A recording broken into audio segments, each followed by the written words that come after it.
Charlottesville, Baltimore, North Carolina, and even right here in the Tampa Bay area, the controversy over what to do with Confederate monuments continues to dominate the headlines.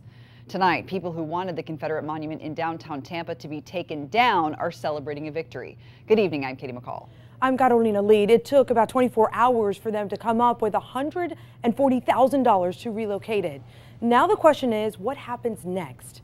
10 News reporter Candace Aviles is live at the monument tonight. And Candace, the county moved pretty quickly on this process. They moved very fast. If you take a look at the monument behind me, you can barely see it. There's plywood blocking it, and just about 20 feet out, you can see some caution tape around it, so you can't get really close to it anymore. Now, the conversation of moving the monument has been going on for months. Last month, the Hillsborough County Commission voted to move the 100-year-old monument, and they started a GoFundMe page, but the issue pretty much settled down. That was until the violent march in Charlottesville sparked the conversation again, and just this week, Hillsborough County Commission gave a 30-day deadline to raise the money needed to move the monument. If it wasn't met, it wouldn't be moved. But as we saw earlier today, that money did come through after Tampa Mayor Bob Buckhorn posted on social media his $1,000 donation, and it kind of blew up and took off from there. But a lot of people I spoke with today are really surprised and shocked at just how much money it costs to move this monument. I can't necessarily say it's money well spent because I don't believe that it should have cost this much. By sunset, the walls were up protecting the Confederate monument outside the Hillsborough County Courthouse before it'll be moved to a privately owned Brandon cemetery. Fortunately, a lot of people stepped up over the past few days, past few hours really, and donated a pretty significant chunk of money. The total cost of the project is $285,000. So I wanted to know how that breaks down line by line. A little more than $31,000 will be spent on getting the new site ready, including permitting and design. About $142,000 will go towards removing it from the current site and putting it back up at the cemetery.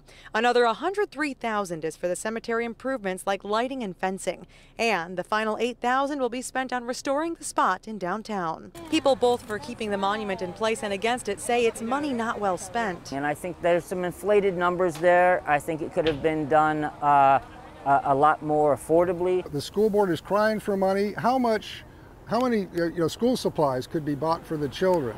The mayor, how many potholes and how much drainage could be done in South Tampa? It only took a few hours for the GoFundMe page set up to raise money to reach its $140,000 goal. Donations came in from Tampa Mayor Bob Buckhorn, the Rays, Lightning, Bucks, and so many more.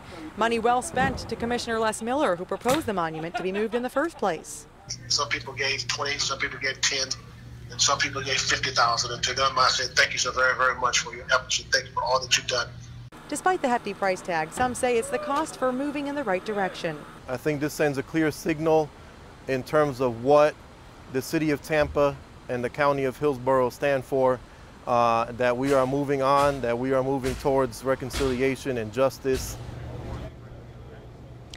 Now, when it comes to security, there is one security guard out here keeping an eye on the monument in addition to the caution tape and the plywood that's already put up. But as you can see right now, it's pretty calm here, not many crowds. Carolina? Candace, were you able to find out what kind of timeline the county has when it comes to actually moving the monument? Yes, I was able to get that information from the county.